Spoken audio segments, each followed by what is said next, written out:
江湖规矩，胜者为王，败者为寇。那就让我们来比试一下。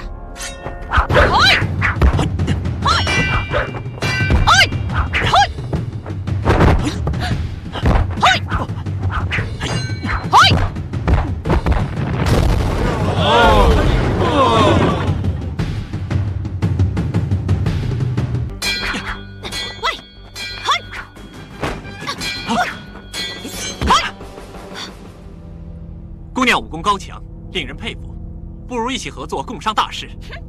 先把你的武林盟主的位置给我坐一坐，才一起共商什么大事？等等，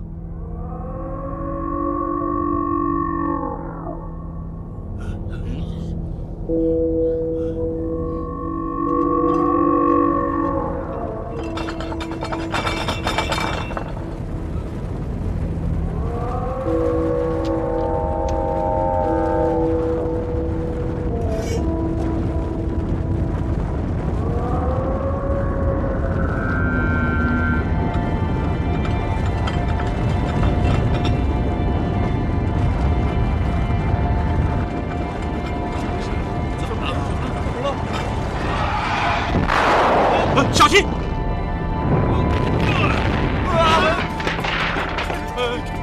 弟兄们，大家不要乱，冷静一点，冷静一点。嘿，谁呀？谁呀？让我来看看。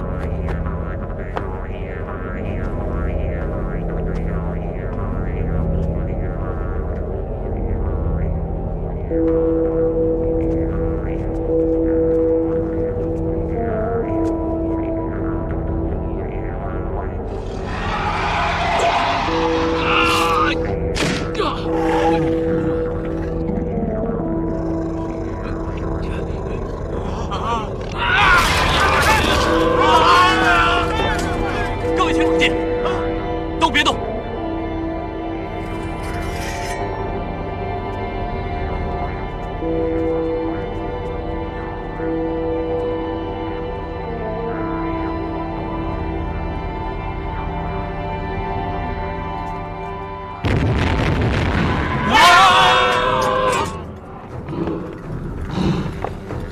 怎么回事？妖怪啊！妖怪呀！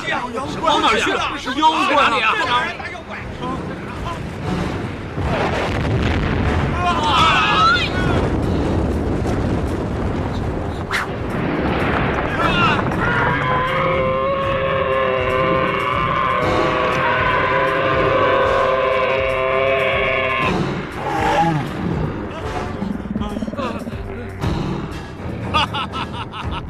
凭你们几个就想去救岳飞，不自量力！昔日蛇魔，不错，你受死吧！上！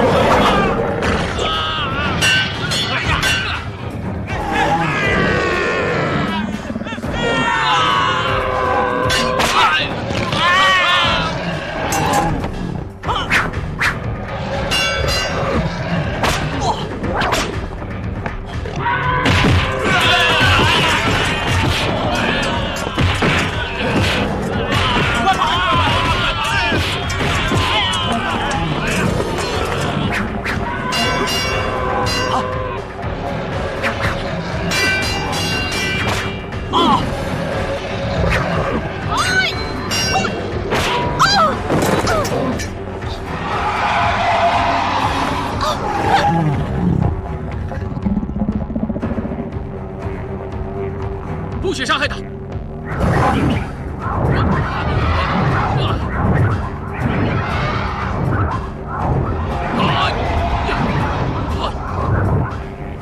易前辈，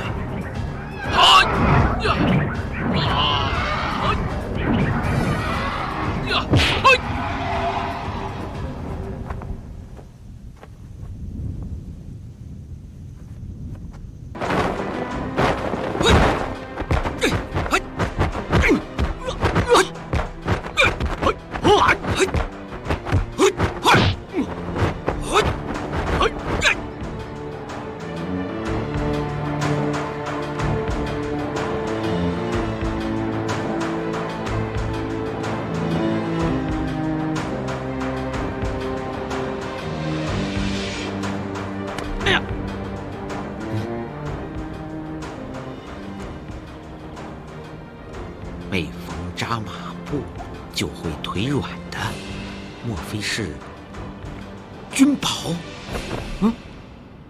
莫非你就是我爷爷的媳妇儿的公公的儿子的叔叔三叔啊？君宝，三叔，君宝，哎，好久不见了，你长大了，而且功夫也有所长进。刚才我险些要败在你的手下呀！嗨，我这些三脚猫的功夫哪比得上三叔啊？哎，我先去找我娘啊！哎，君宝，听说最近江湖上的黑白两道都在找你，究竟是什么事啊？啊？这说来话长，我先去找我娘了。哎，听说岳飞有件东西放在你那里，是真的还是假的？告诉三叔。三叔帮你保密吗？你不相信我？信呢，当然相信三叔会保密啊。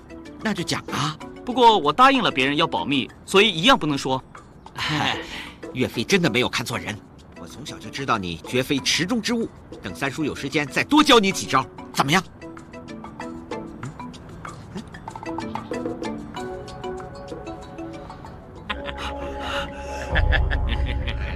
张涛，今天看看是我的灵蛇厉害呢，还是你的狮吼功厉害呀？嗨，三弟，你来的正好。大哥，你们这帮人偷偷断了我的手臂，我要杀了你们！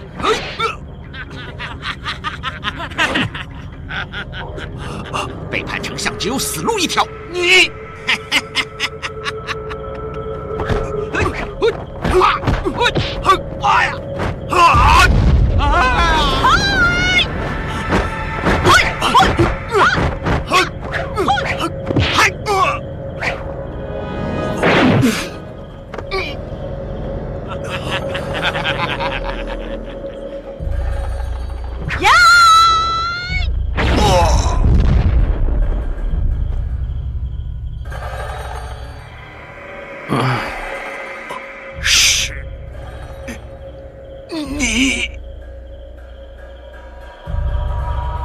龙儿，干得好！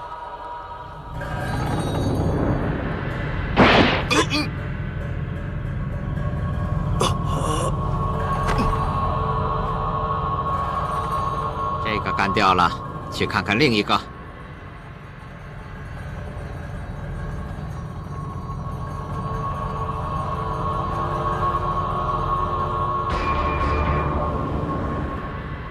张涛你已经杀了，可他这个儿子你要怎么处置啊？这小子留在世上也没什么意思，斩草除根。不行，为什么？难道你忘了，他是唯一知道岳飞遗物线索的人？现在我们还没有拿到岳飞的遗物，什么都没有，可能是藏起来了。把他的手筋脚筋都挑断，还怕他不敢说？没有必要动不动下毒手吧？相信干爹也不希望我们滥杀无辜。对待呆子有对待呆子的办法，我们还有大事要做。既然你有办法对付他，那我就暂时把这个臭小子交给你保管。不过可别怪我没有提醒过你，如果你今天不杀了他的话，将来你一定会后悔的，因为你也是他的杀父仇人。我们走。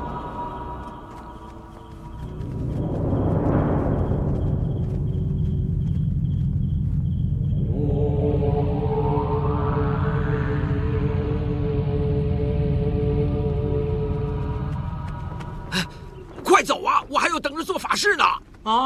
还有啊，真是，我们今天已经做了3场法事了，你看我嗓子都哭哑了。那好，嗓子哑了就不用吃饭了。啊，我嗓子哑跟吃饭有什么关系啊？那你嗓子哑了跟做法事有什么关系啊？反正我是不能哭的。那好，今年让宋姨替你哭，我们陪你烧香。哦，师傅，前方好像有个人呢。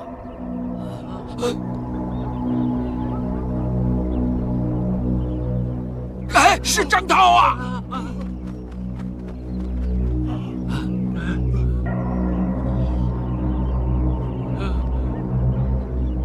师傅，这不是张君宝的爹吗？他武功这么厉害，谁能把他杀了？是啊，这看来不是一个人做的事。你看他身上那么多的伤啊，手臂显然是被野兽咬断的，伤得很重。师傅，这好像是块蛇皮哎，张生的手臂会不会被一条蛇？哎，不可能啊！天底下哪有那么大的蛇呀？哎呀，天底下无奇不有，很有可能啊！对了，师傅，我听说最近有一批叫西域四魔的，那个蛇魔养了一条很大的蛇，会不会是他们啊？有可能。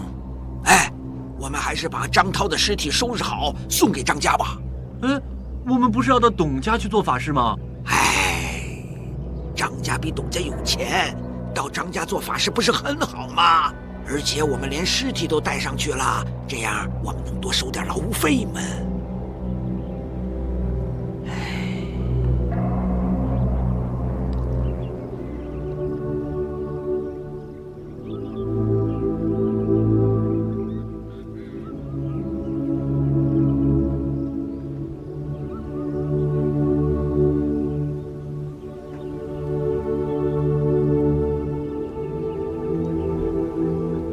对不起，我不想这样的，可是我没办法。一边是你爹，一边是我干爹，我不可以背叛干爹的。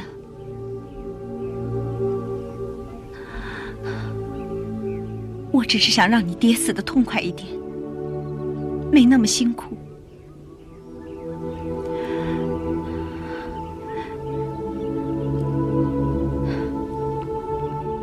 其实你是个好人，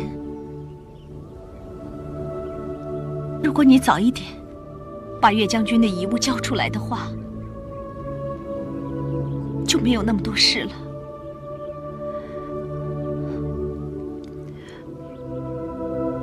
对不起，我真的没有办法。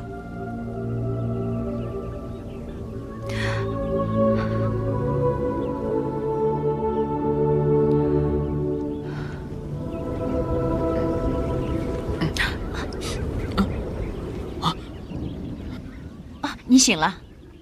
你怎么会在这里啊？我怎么会睡在这里啊？你已经在这儿睡了几个时辰了，我一直在这儿等着你。我想起来了，我昏倒之前，我叫申婆跟我分头走，我帮他引开我爹。爹呢？怎么没看到他？你为什么要跟明姑娘分开走？我爹要杀他，所以……哎呀，总之说来话长，你有没有看到我爹啊？那明姑娘现在怎么样？我问你有没有看到我爹呀？你既然跟明姑娘约好了分开走，那约在哪儿了？对呀，我约了他在村口等的。正好我也有事要问你。我先问。我先问。我先问。我先问。我先问。我先问啊！你在干什么？问路啊！你问一头驴？这是人家的地盘，不问他难道问你啊？神经病！驴大哥，你刚才走来走去，有没有看见一个说漂亮不漂亮、说丑不丑、叽里哇啦的女孩子在那边等人呢？有啊。真的？在哪里啊？她呀，从我的左边走到右边，然后呢？又从右边走到左边，接着呢？一眨眼怎么样？就不见了。说了等于没说。你还没有回答我。怎么样？你有没有见过一个说丑不丑、说美不美的小驴子？有啊。在哪里？刚刚在我面前，从左边走到右边。然后呢？右边走到左边。然后呢？接着我一眨眼。然后呢？就让人给剁了。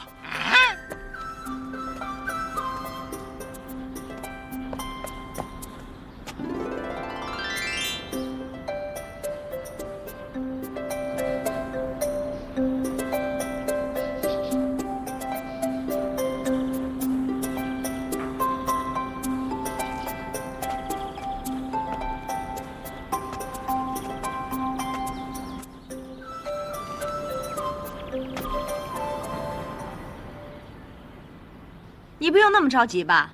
明姑娘这么大个人，应该不会有什么生命危险的。也许她找不到你，自己走了。话虽如此啊，但她终究是个女孩子，说不担心才怪啊。也许她想清楚了，不想跟你在一起了。那倒是，我平常那么爱跟她吵架，说不定她生了我的气啊。希望是喽。是啊，女孩子都是小心眼的。是吗？每个都这样吗？那你呢？我不是一般的女孩子。我有点饿了，边吃边等好了。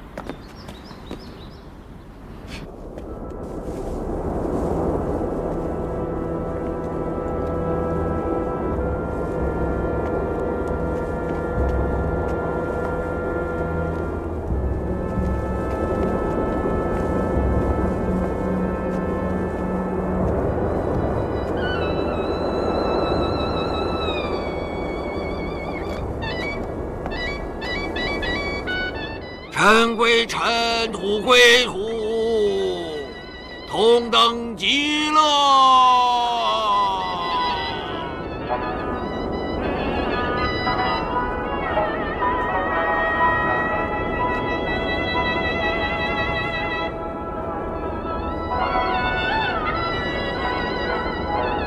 大点声！大点声！师傅，师傅，师傅，什么事儿？易大侠，太虚死。看什么看？这个女的晕了，赶快弄走！哎，快，小心点儿，轻拿轻放。哎，易大侠，黑风镇一别，多日不见呐！啊，我没妨碍你发财吧？没有，反正这儿死人多了，法事啊做也做不完呐。是发生瘟疫吧？我沿途过来，家家户户都挂了白灯笼啊！哎，不是瘟疫。哎呀，比瘟疫还厉害啊！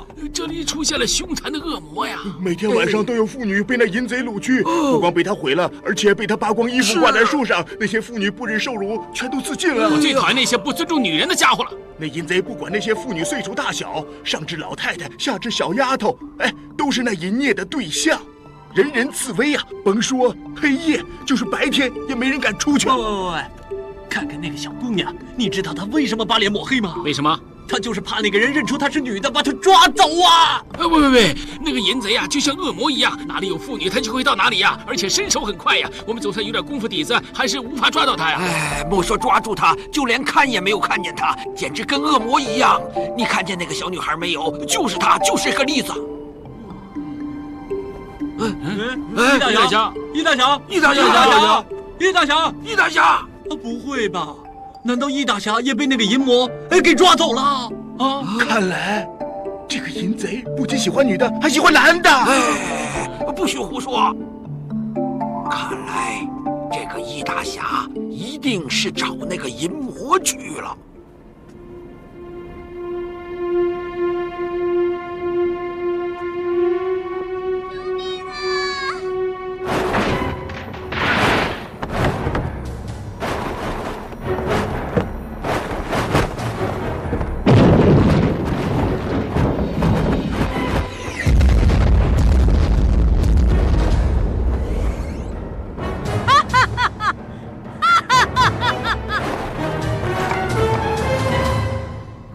淫贼，看你往哪儿跑！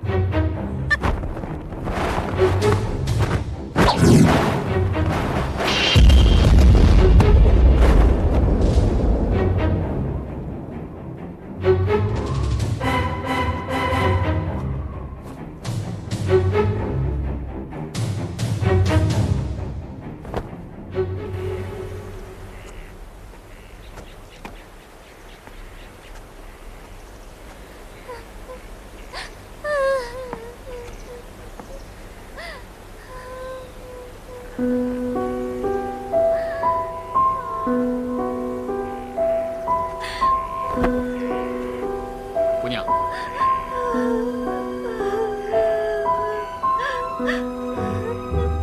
你别哭了，你安全了，留在这里没有人可以欺负你的。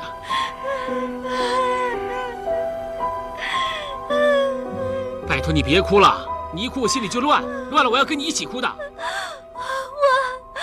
我被那淫魔抓了，我不想活了。好吧，你家住在哪里啊？我送你回家。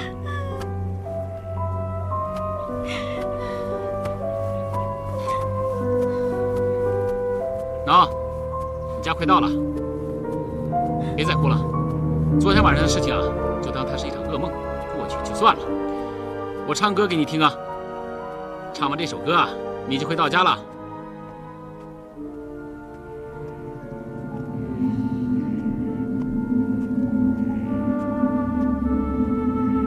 姑娘，你家到底住在哪里啊？姑娘，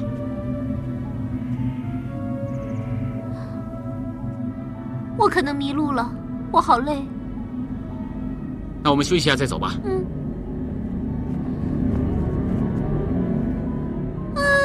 哎。怎么了，姑娘？你怎么了？你救了我，我没有办法报答你，不如以身相许吧。姑娘，姑娘，你放尊重一点。我去附近找水，你在这休息一下。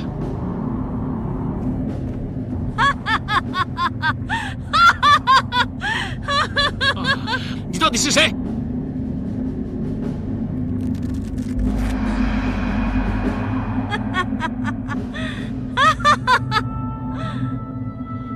是你？刚才你在路上是不是闻到我身上有一股少女的柔香啊？那是我派独门暗香，男人闻了之后会四肢无力，一点内功都使不出来的。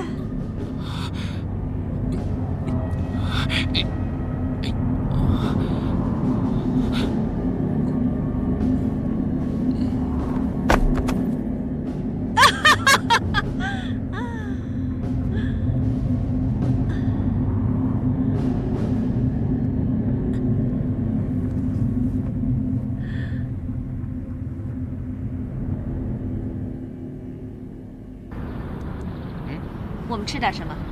随便叫点什么，摘菜吧，2盘摘菜，谢谢啊。女孩子家想漂亮的话，少肉多菜比较好啊。你什么时候开始关心我了？不会是喜欢上我了吧？哼，你说呢？我是看你救了我一条命，才要对你好一点，你就胡思乱想。我知道你比较关心林姑娘，我也只不过是开玩笑而已。真是不知道上哪儿去了，一定是那头臭驴耍我，故意不告诉我。哼，连动物都要捉弄你，你看你是不是应该检讨一下呀？动物比人机灵的，别看它们平时不动声色，转过头去就开始笑你，我知道。那只鹧鸪仔呢？这怎么能一样呢？我们是好朋友，我们2个一条命，我最关心他，他最仰慕我，一人一鸟，永结同心。大哥，那是用来形容夫妻的。一样的啦。哎，要拿我的牌匾呐！哎，要拿我的牌匾呐！怎么搞的？你看怎么不讲理啊？哎呀，我的牌匾！身为出家人，拆人家招牌。华佗在世，你配吗？哎呀，大伙儿啊，不要听他的，他肯定疯了，他肯定疯了。你才疯了呢！哎，你们2个别吵了。大师，那你说他为什么不合适这个牌匾？我儿子病了，我找他看病，吃了他的药，越吃越重，站也站不起来了。胡说，他根本就没有儿子。你胡说！照你们这么说，听起来我没有错。那我有错了？当然啦，你是出家人，怎么会有儿子啊？哎，和尚为什么不能有儿子？你是男人，我也是男人嘛。也对呀，终生平等啊。阿弥陀佛，你真有慧根呐。那你也拆了人家的招牌，这就算了吧。今天我便宜了你。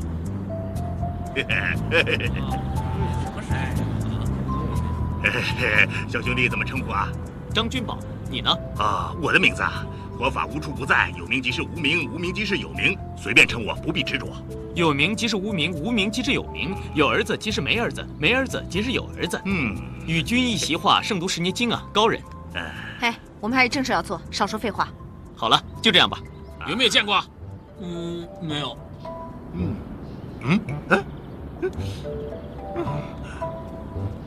有没有见过这个人？他就是武林公敌张君宝。看人吧，我问你见没见过这个人？你这个人好像很不懂礼貌。你，对不起，大师，请问有没有见过此人？先说点好听的。对不起。这还差不多嘛。你怎么走了？我不能走啊！你还没告诉我张君宝在哪儿呢？张君宝不是在你手上吗？我刚才看见了。你别惹事，走。大师，你真够朋友啊！我们萍水相逢，还没有说到20句话，你就帮我挡开那些坏人，真够义气。小师傅怎么称呼啊？不用装了，走光了。我们见过面吗？你怎么搞的？你说你儿子病得很重的，是不是啊？你怎么知道的？你自己说的，你刚才说的又不记得了。我为什么要告诉你啊？我们走吧，他的脑子真的不正常。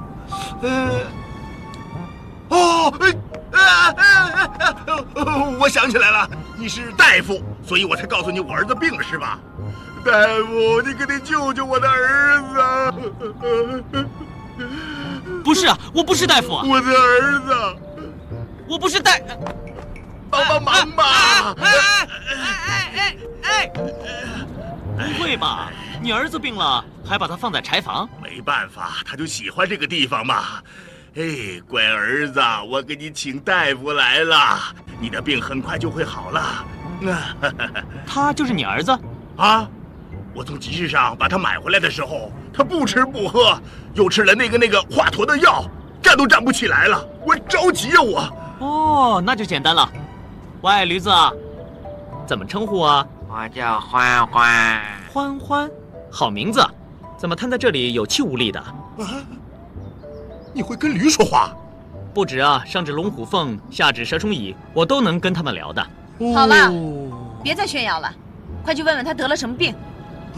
喂，为什么你不吃饭呢？这红萝卜很新鲜的，看得我都流口水了。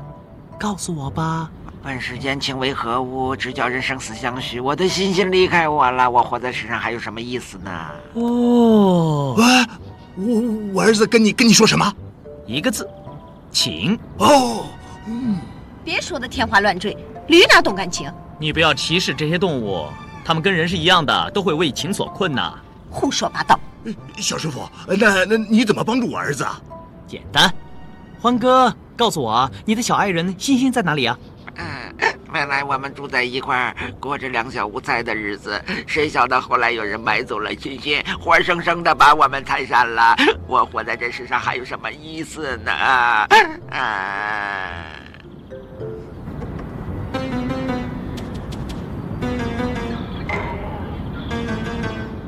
有没有看到啊？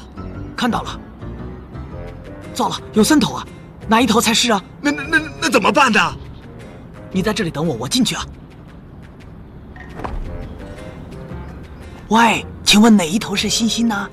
不是我，也不是我，是我。哦，是你就行了。我带你去见男朋友欢哥。啊，是真的。嗯。你在干嘛呀？好小子，想打我们驴子的主意呀！公鸡哥，拜托，就当什么都没看见，别出声。嘘。那不行！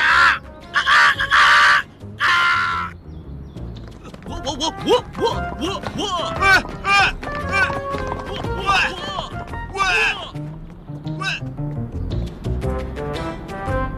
欢欢，看看谁来了？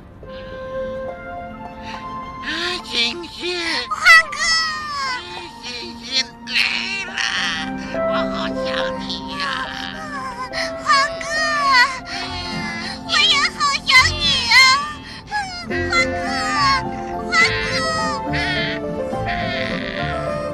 哥，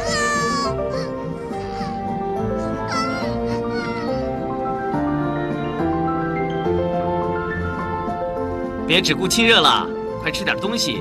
喂点东西吃啊！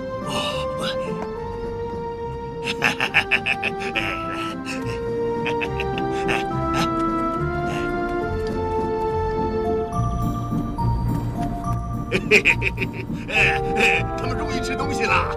当然了，心病还需心药医嘛，何必吃药呢？你看他们现在胃口多好啊！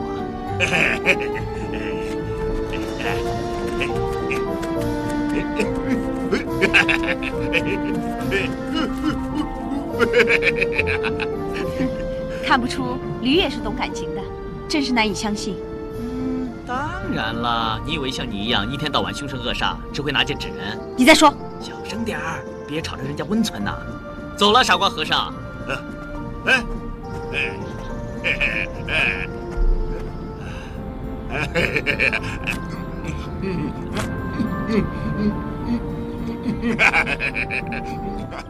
太好了，又成就了一段美好姻缘。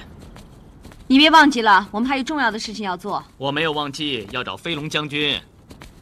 整天就知道跟那些畜生说笑嘻嘻。那些是动物，不是畜生，也是我的嗜好，也是我的特长。不喜欢可以不要跟着我。我跟着你是为了保护你哦，不是保护你，是保护岳将军的遗物，直到你找到飞龙将军为止。你干嘛？你去哪儿我去哪儿。我现在要尿尿，你跟来干什么？那你快点。那你赶快出去，我不就快了？哼。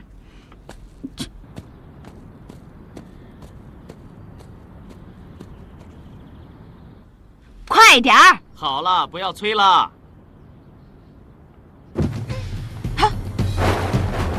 君宝，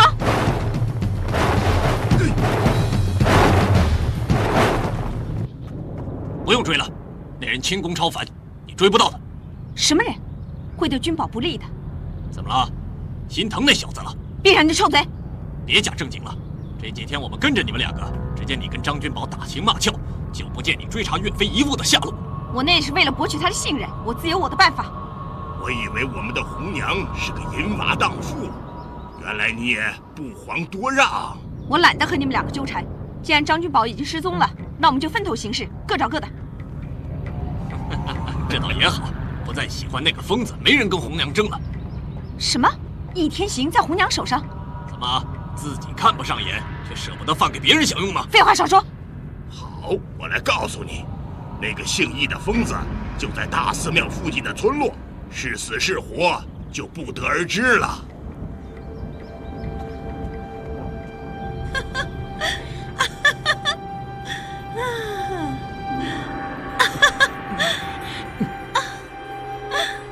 看我呀！你倒是看着我呀！啊！你到底想怎么样？我想吃了你。不要脸！在爱情面前，人人都会不要脸的。不用挣扎了。你晕了之后，又吃了我的五谷酥软丹，再挣扎也是没有用的。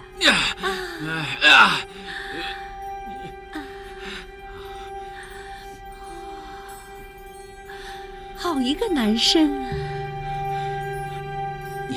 你杀了我吧！这么可爱的男人，我怎么舍得杀呢？好有男子气概，我喜欢。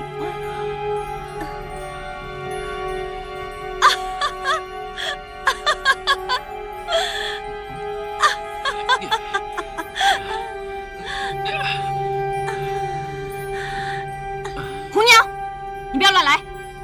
小姑娘，别人的事情你最好不要管，是不是啊？你不会和我争他吧？好不要脸！子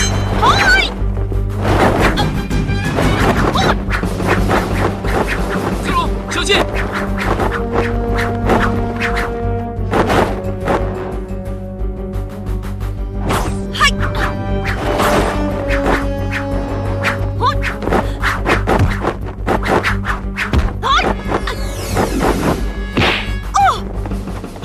秦姑娘，寒冰年长的滋味怎么样？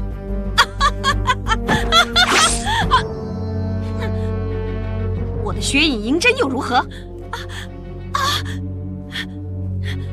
你们等着，我会来报仇的。秦姑娘，你没事吧？我们是不是很有缘呢？废话少说，逃命要紧。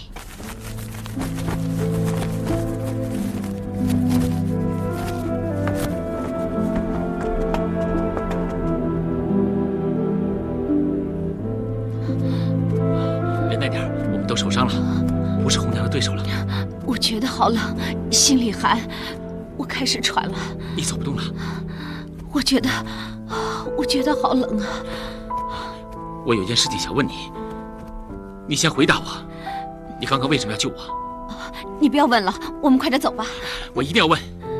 我不想说。是不是因为你舍不得我，不想那个淫魔害我？是不是？就算是吧，你满意了吧？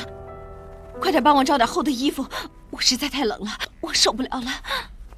太好了，我们俩又可以在一起了。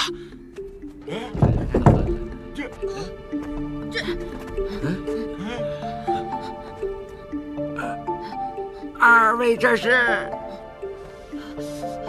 掌柜的，你这里有没有上访？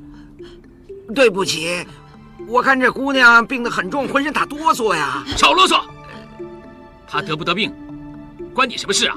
哎呀，不能这么说呀！这姑娘要是得了传染病，我有这么些的客人，不好办嘛。是啊，这个传染病啊，哎呀，求求你做我的生意了，不然她会真的死了。哎呀，不做，快走吧！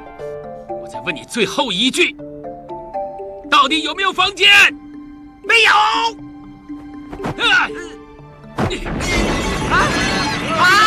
你砸我的店，我要报官！够不够？够，当然够了。小二，快带客人上楼啊！是。你没事吧？喘不过气来了，喘不过气来了。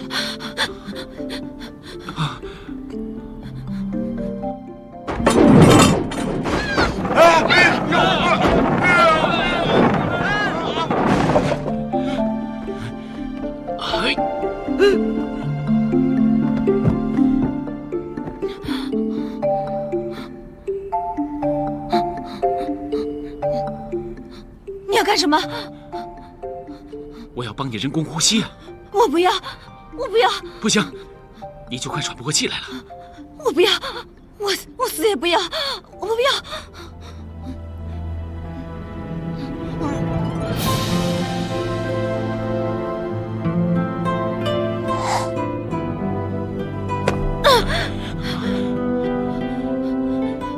你舒服点了吗？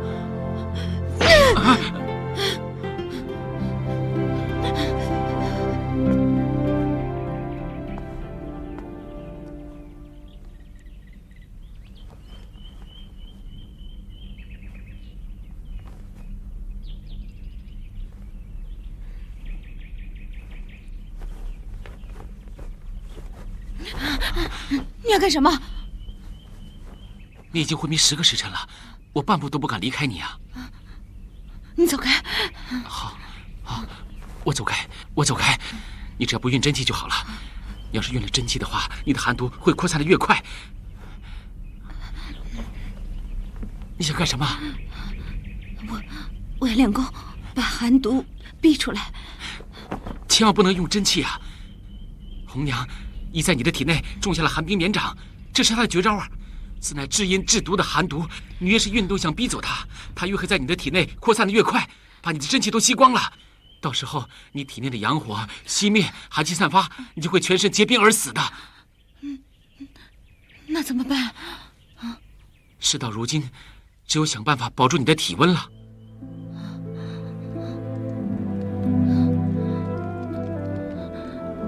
看什么看？好，那我不看你，赶快自己宽衣吧。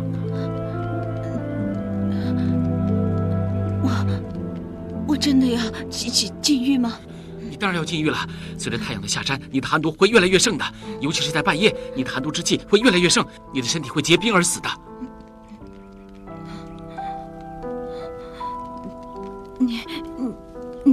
你转过身去。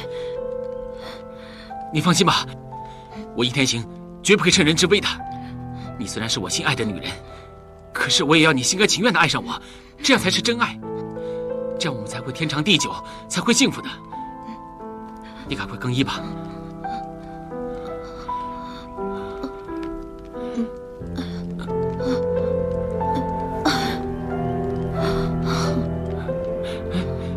你怎么了？我的手僵掉了。那怎么办啊？你别介意啊，我帮你脱衣服吧。不要，你不要碰我。你放心吧，我虽然热血澎湃，可我是真心想救你的，我是正人君子啊。你看你手多冰啊！你别碰我。都什么时候了，难道你真的想冻死啊？那怎么办？你把眼睛闭起来。没问题。不行，你要把眼睛蒙住。你早说嘛！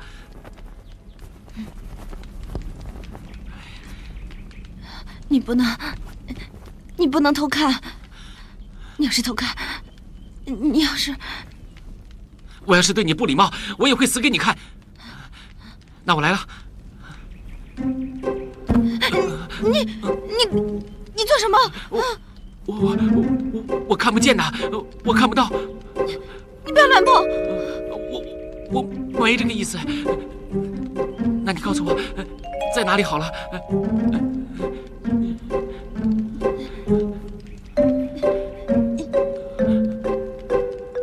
是这里吗？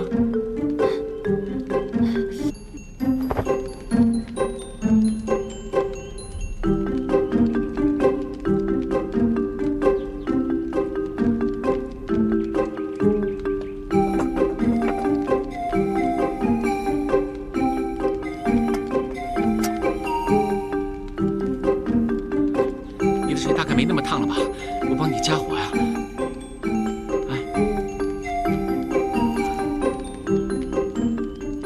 站住！你不可以再往前了，你再往前就会烫到我了。那怎么办？你退后3步。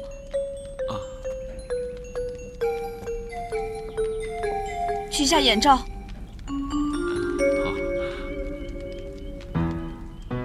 就一只。是这样吗？转过脸去。那我要放石头了，你要小心点儿。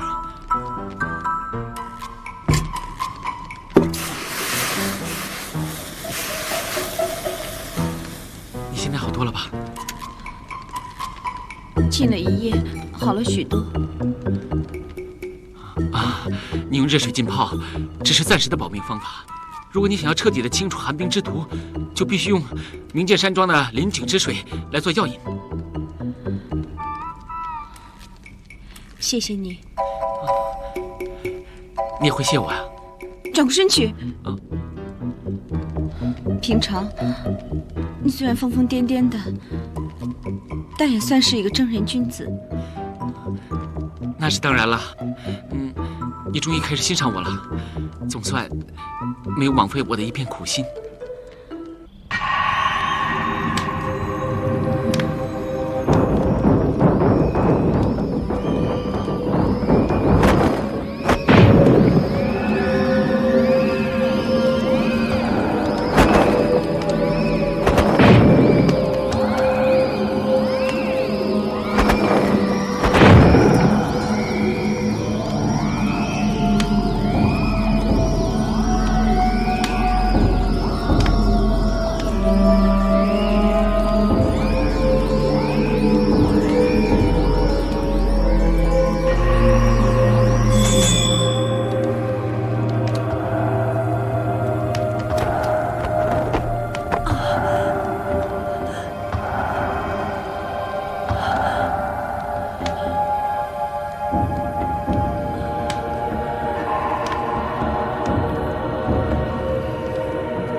休息一下吧。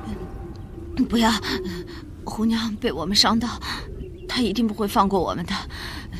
等一下她追来的话，你就先走吧，要不然我会拖累你的。你认为我会这么做吗？我觉得我们俩即使死在一起，也是很浪漫的。你还有心情说笑？你听过梁山伯祝英台的故事吗？听过又怎样？万一我们两个死了，你觉得画成什么好？不知道。我觉得蝴蝶是很美的，只可惜梁祝两个人已经办过了。不如这样吧，我们两个画个蜻蜓。随便你。要不然的话，画毛毛虫怎么样啊？我才不要做毛虫。那我们还是做蜻蜓吧。万一我们两个死了，我们要一起变蜻蜓。做蜻蜓就做蜻蜓，你不要再说了。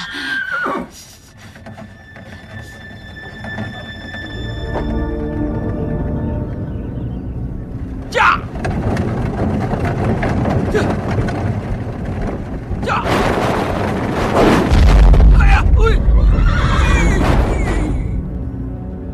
要去哪里？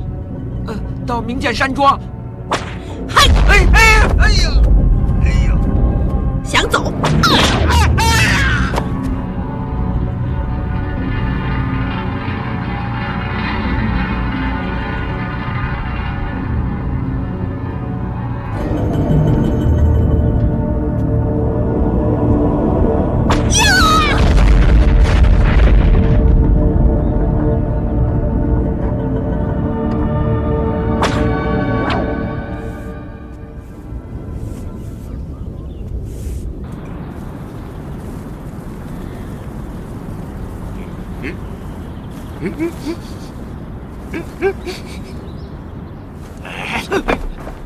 弄来弄去，你干什么呀？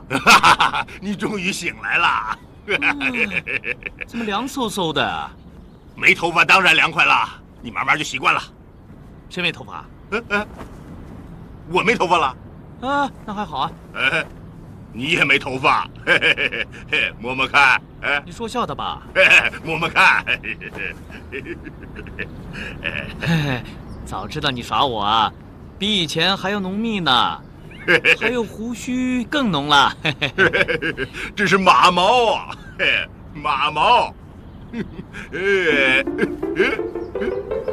马毛，再摸摸，再摸。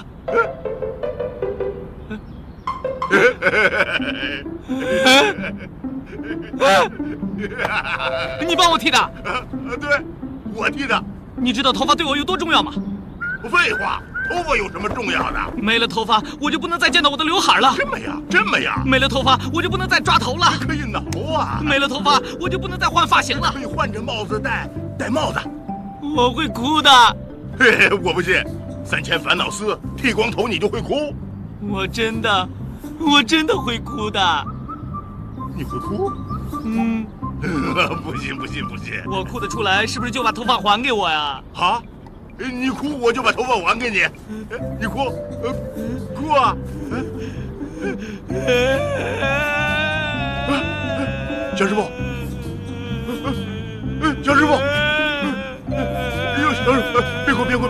小师傅，你看，你看看，你快看，小师傅，头发，头发，我的头发，我的头发！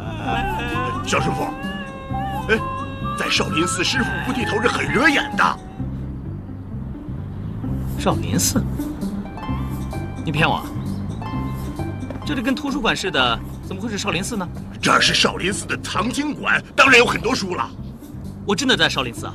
我什么时候叫你带我来少林寺的？你要拜师傅，你当然要来少林寺了。我什么时候说要拜你这个鬼大师为师的？师傅，是我拜你为师。什么？你不是可以跟那个虫子啊、蛐蛐啊、母鸡啊，可以跟他们讲话吗？你交给我好不好，小师傅？你把我搞成现在这个样子，打昏我又剃光我的头，要我教你这些东西啊？哎呀，师傅成全了。发什么神经啊！别动！你上哪儿去？我去哪儿不关你的事啊！你跟我来的，怎么不关我的事？我现在要下山，难道留下来陪你发疯啊？你不是要找飞龙将军吗？飞龙将军在这儿啊！我跟他有一面之缘。那麻烦你带我去见他，我有很重要的东西要交给他。我凭什么要帮你？我凭什么帮你？哎呀，人和人之间是需要互相关心、互相帮助的嘛。种善因得善果，这2件事你比我清楚。你是出家人嘛，对不对呀？好，我这个人好现实啊。你想让我帮你吗？好啊。想让我帮你，那我得先得到点好处。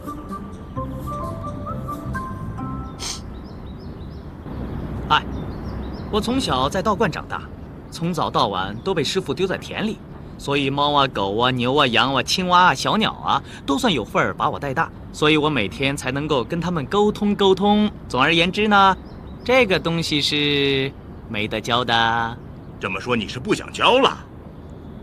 你不要忘了，你是武林公敌张君宝。什么武林公敌啊？那天在集市上，3帮5会的人都在找你啊！不瞒你说，少林寺上上下下的人都知道，江湖上在抓你啊！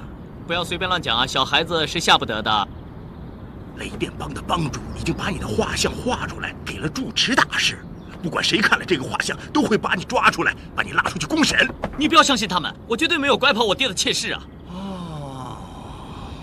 住持大人妒恶如仇，听到这么说就认定你是淫虫了。其实呢，跟动物沟通其实不是没有模式的。第一招同声同气，首先你要模仿动物的叫声，让他们感觉到你跟他们是同类，他们就会跟你聊天啦。试试吧。怎么没反应？那么容易就有反应啊？那每个人都会了，何必练呢？哎，不要心急嘛，慢慢练基本功。由于时间的关系，你先帮我找到飞龙将军，好不好啊？这不能操之过急，万一住持大师要是怀疑起来啊，找到这里，你可知道住持大师已经上上下下的交代过了，他们将要抓你啊！他会抓我，我不会跑啊！你要是敢走，就抓住格杀勿论。所以不要着急，还是在这儿的好，千万不要乱闯。那些和尚要是抓到了你，他们不只是抓到了你，可能还要给你上私刑，把你这个淫虫的淫根，还是待在这里比较好。你在这儿可以练功，那我整天在这儿干嘛？我是不会让你寂寞的。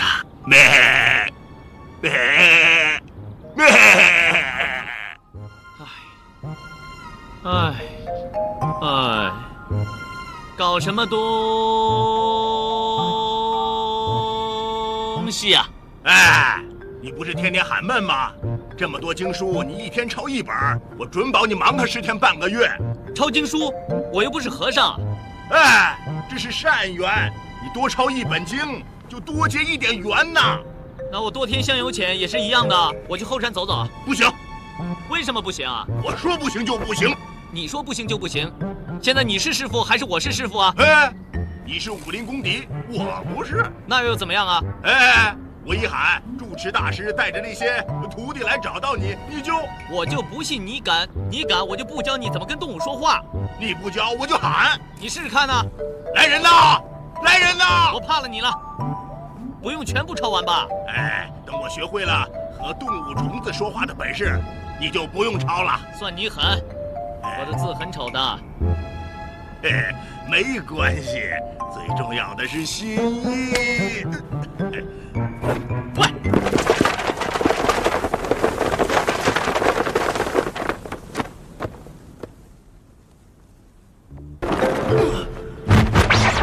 牵手如来。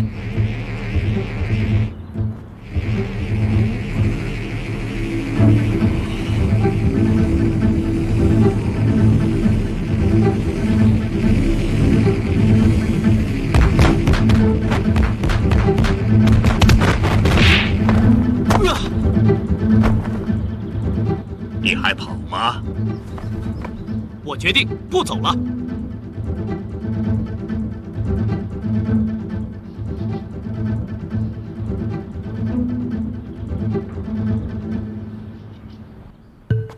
早啊。早啊。一早笑容这么灿烂，早，一定没什么好事情。你千万不要误会，这是充满爱慕的笑容。我真是有眼不识泰山呐！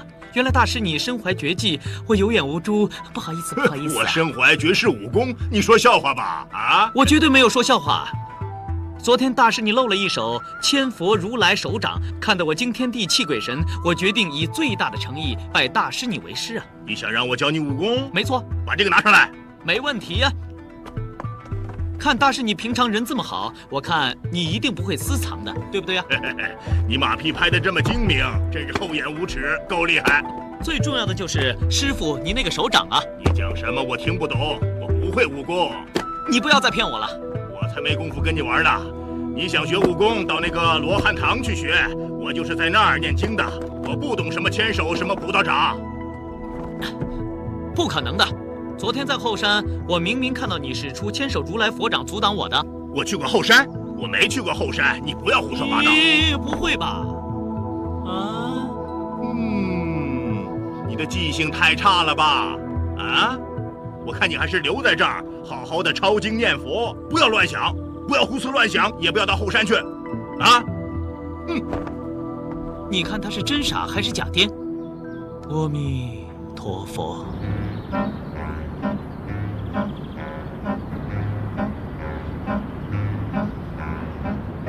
装傻，好啊，我最喜欢你装傻了。弄块石头来丢你，看你还会不会装不懂。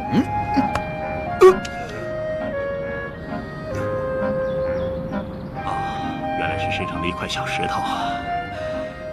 唉，君子本不该立于危墙之下，贫僧太不小心了。阿弥陀佛，换个地方吧。挨了块石头，你还是不还手，是不是？好，这是你逼我的。这块石头丢下去绝对见血，不相信你不还手。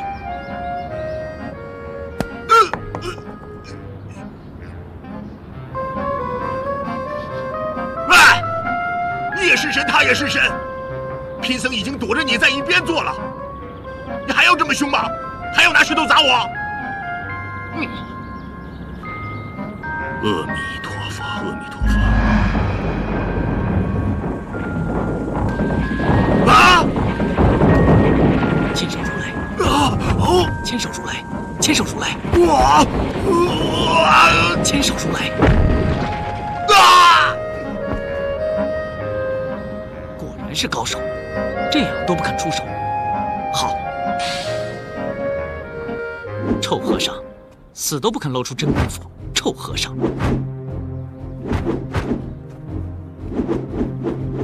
好熟悉的棍法。我知道了，抄经书的时候看过达摩棍法。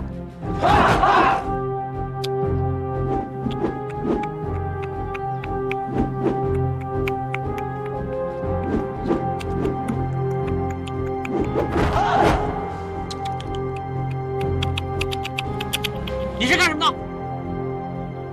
达摩棍法最厉害之处就是人棍合一，要做到棍棍进，棍棍快，棍棍进而快，称之为最高境界。可惜啊，你们还没有做到。既然你这么厉害，那我们就比试一下吧。好啊。喂，不是单打独斗吧？谁跟你单打独斗？我们是群龙突打。呀！站住！别跑！站住！站住！站住！站住！站住！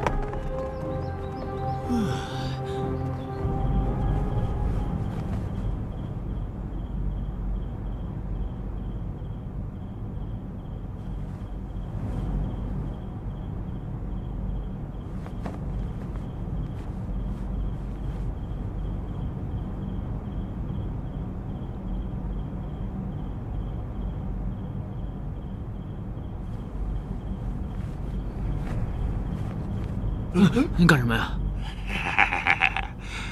我睡不着觉，想找你聊天嘛。睡觉是个累的问题，睡不着觉也是个很累的问题。你睡不着觉是你的问题，不关我的事。不要这么讲嘛！我睡不着觉，我有问题；你睡不着觉，那你也有问题了。关我什么事啊？嗨，那我当然要来找你了。关我什么事啊？讲故事啊！讲什么故事啊？讲故事能催眠，讲故事啊！哎呀，怕了你了。从前有一个师傅，那个师傅叫做唐三藏，他有一个大徒弟。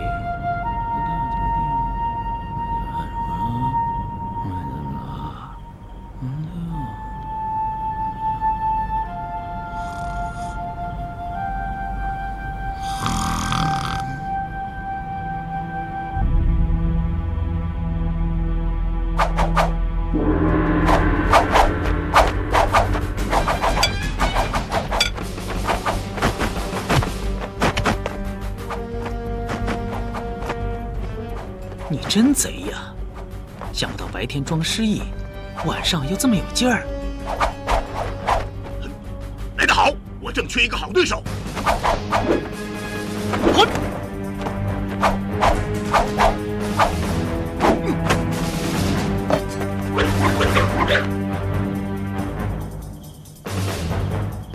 我来了。脚结挂插点，蛟龙尾棍变卦举一反三，任何棍法都在你手上随心所欲。